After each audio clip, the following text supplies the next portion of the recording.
আমার এক আত্মীয় স্বামী মারা গিয়েছে, আগে কোনো তার মোহর দেয়নি, এখন সে মোহর হিসাবে কিছু অংশ পেয়েছে, তাতে কি তার স্বামীর কি মোহর মাফ হবে না হবে না?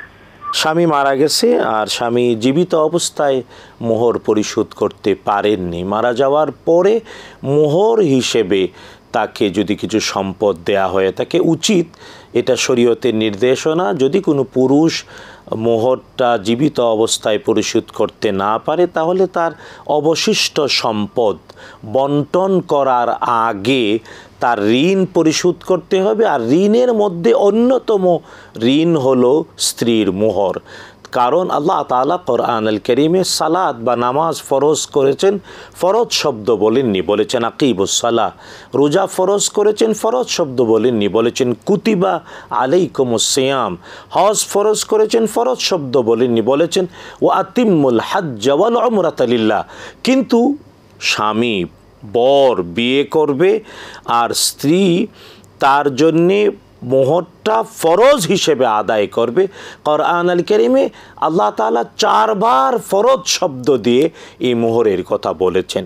সুতরাং মোহরটা ফরজ, তাই আদায় করতেই হবে। জীবদ্দশায় যদি আদায় না করে, কারণ মোহর 3 ভাবে আদায় করা যায় শরীয়তে। 1 নম্বর মোহর নগদ দিয়ে দেয়া, এটা হলো সর্বশ্রেষ্ঠ। 2 নম্বর বলতে পারে যে মোহর চাহিবা মাত্র দিয়ে দেব। ভদ্রলোকের ভদ্র সন্তান বলল চাহিবা মাত্র দিয়ে দেব। আমাদের দেশে টাকার গায়ে লেখা থাকে চাহিবা মাত্র এর বাহককে এত টাকা দিতে বাধ্য থাকিবেন।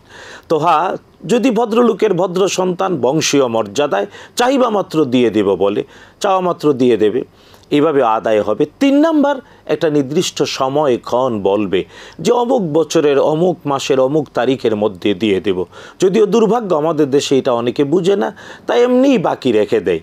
এটা অবশ্যই আদায় করতে হবে এবং জীবিত অবস্থায় না করলে মৃত্যুর পরে তার পরিত্যক্ত সম্পত্তি বন্টনের উত্তরাধিকারীদের মধ্যে, মিরাস বা সাকসেসরদের মধ্যে বন্টনের আগে অবশ্যই মোহরটা আদায় করে। সুতরাং যেভাবে বললেন মৃত স্বামীর পক্ষে মোহর হিসেবে তার বেঁচে থাকা স্ত্রীকে মোহরের হিসেবে কিছু সম্পদ দেয়া হয়েছে। হ্যাঁ, যদি স্ত্রী তা মাফ করে দেন আর এই সম্পদ পেয়ে সন্তুষ্ট হন, অবশ্যই তা মোহর আদায় হবে। আল্লাহর কাছেও ক্ষমা চাই আমরা, আর মোহর পেয়ে স্ত্রীও যাতে তাকে ক্ষমা করে দোয়া করেন। প্রশ্ন হচ্ছে যে সূরাতুল কাফিরুন আর ইখলাস দিয়ে 4 বার কাফিরুন আর 3 বার ইখলাস দিয়ে যে সালাতটা একবার বলেছিলেন, সেটা কি শুধু মাগরিবের নামাজের পরে পড়বো, অন্য কোনো সময় অন্য সালাতের পরে পড়তে পারবো?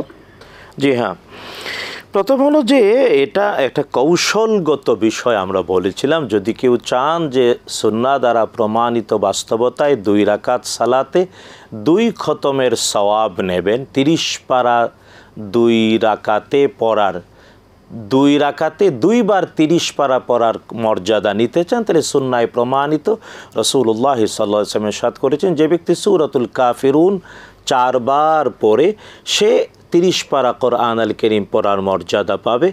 আর যে 3 বার সূরাতুল ইখলাস পড়ে সে 30 পারা কোরআনুল কারীম পড়ার মর্যাদা পাবে। সুতরাং এটা আপনি যে কোনো সময় আমল করতে পারেন ইচ্ছা। এটা ম্যান্ডেটরি না, বাধ্যতামূলক না, ওয়াজিব না, বরং এটা নফল সালাত। আপনার যখন ইচ্ছা তখনই পড়তে পারেন, কেবলমাত্র নফল এর নিষিদ্ধ সময়গুলো ছাড়া।